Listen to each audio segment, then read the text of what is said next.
এই সিজনের কপালটা খুবই ভালো, মানে যে কটা ডিম দিয়েছিল প্রত্যেক কটা বাচ্চাই উঠেছে। এই বাচ্চাটা সব থেকে সুন্দর হয়েছে এবারে খোপের।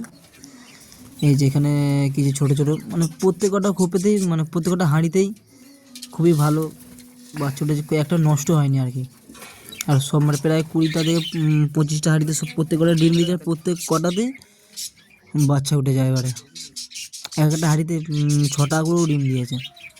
সব কটা বাঁচানো মুশকিল আছে, এইগুলোকে আটকে রেখেছি কারণ হচ্ছে এখানে কিছু মাদি আছে যেগুলো হাঁড়িতে ঢুকে মানে ছাড়লে হাঁড়ির ভিতর ঢুকে বাচ্চাগুলোকে পুরো মেরে দেবে, একদম মাথা পাতা মানে কামড়িয়ে পুরো রক্ত রক্ত বের করে দেবে। এই যে হাঁড়িগুলোকে আবার লাগিয়ে দিতে হবে, মানে প্রত্যেকটা হাঁড়িতে ওই কোণে ওই যে মুখ বাড়ি বসে আছে প্রত্যেকটা হাঁড়িতে এরকম সেম, মানে প্রত্যেকটা হাঁড়িতে এরকম 4টে 5টা করে বাচ্চা আছে, আবার ডিমও আছে। এই যে আমাকে প্রত্যেক সপ্তাহে একবার হলেও খাঁচা পুরো পরিষ্কার করতে হয়, হাঁড়িগুলোকে পুরো মানে খুলে পুরো ময়লাগুলোকে বের করতে হয়, কারণ ওরা পায়খানা করে, পায়খানাগুলো নাকের ফুটোতে মানে গিয়ে জাম করে দেয়, বাচ্চাগুলো নিঃশ্বাস নিতে পারে না। সেই কারণে অনেক বাচ্চা এর আগে এরকমভাবে মারা গেছে, অতটা খেয়াল দিতাম না, নতুন নতুন তখন কিনেছিলাম তখন বুঝতে পারিনি অনেকগুলো মারা গেছে। এই যে পাখিগুলোকে আমি বার করতে হবে, বার করে পুরো হাঁড়িটাকে পুরো পরিষ্কার করতে হবে, না পায়ের নখে আটকে যাবে, মানে চোখের কোণে কানের ফুটোয় নাকের ফুটো সব আটকে গিয়ে পাখিগুলো মরে যায়।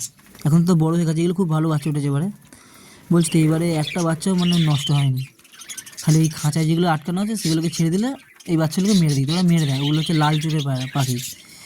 লাল চোখের পাখিগুলো এরকমই, মানে লাল চোখের পাখিগুলো এত রাগী হয় বাচ্চাগুলোকে, নিজের বাচ্চাকেও মেরে দেয়। সেই কারণে ওদেরকে আলাদা করে রাখা হয়েছে। পাখিগুলো এত খিদে পেয়েছে পায়ের সামনে এসেও খেতে শুরু করে দিয়েছে।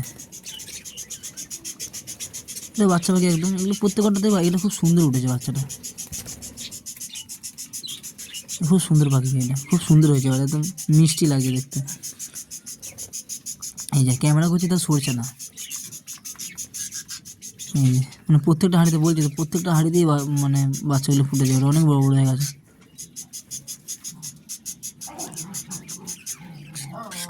এদের প্রত্যেক কটাই যে ভেতরে একদম গু ভর্তি হয়ে আছে, এগুলোকে না পরিষ্কার করলে বাচ্চাগুলো বাড়বে না, মরেও যায় অনেকে, না বলছি তো মরে যেতে পারে বাচ্চাগুলো, না মানে এগুলো না পরিষ্কার করলে মরেও যেতে পারে। এগুলোকে একবার করে বের করে প্রত্যেকটা হাঁড়ি দেবে 25, কারণ হাঁড়ি তো এমনি এমনি না, এবারে একা সম্ভব হয় না, ওই জন্য একটু প্রবলেম হয়। পুরো পরিষ্কার করতে হয় না খাঁচাটাকে। এই যে আটকে গেছে, আর কামড়াচ্ছে।